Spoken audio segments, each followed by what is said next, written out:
വടക്കുംതലമേക്ക് കോട്ടയ്ക്കകത്ത് ശ്രീ ഭദ്രകാളി ക്ഷേത്രത്തിൽ മകരരോഹിണി ഉത്സവം നടത്തി. താലപ്പൊലി, എതിരേൽപ്പ് എന്നിവ ഇതിന്റെ ഭാഗമായി നടന്നു.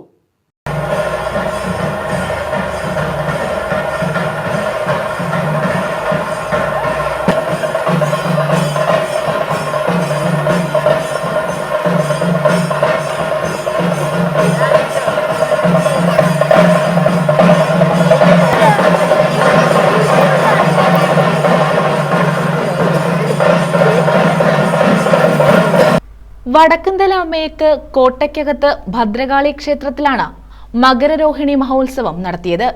ഇതിന്റെ ഭാഗമായി നൂറുംപാലും, അന്നദാനം, താലപ്പൊലി, എതിരേൽപ്പ്, ഗുരുസി, പൊങ്കാല എന്നിവയും നടന്നു. തന്ത്രി വള്ളിക്കാവ് അണിയാളില്ലത്ത് ഭദ്രൻ നമ്പൂതിരിയുടെ കാർമ്മികത്വത്തിലായിരുന്നു ചടങ്ങുകൾ നടന്നത്.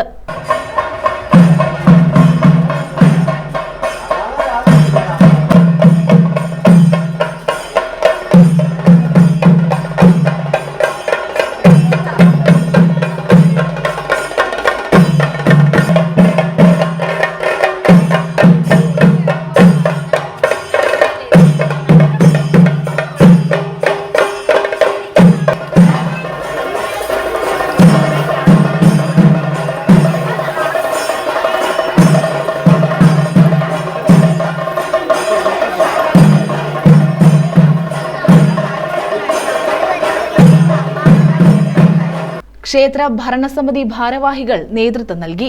നിരവധി ഭക്തർ ചടങ്ങുകളിൽ പങ്കെടുത്തു. News bureau, Chavara.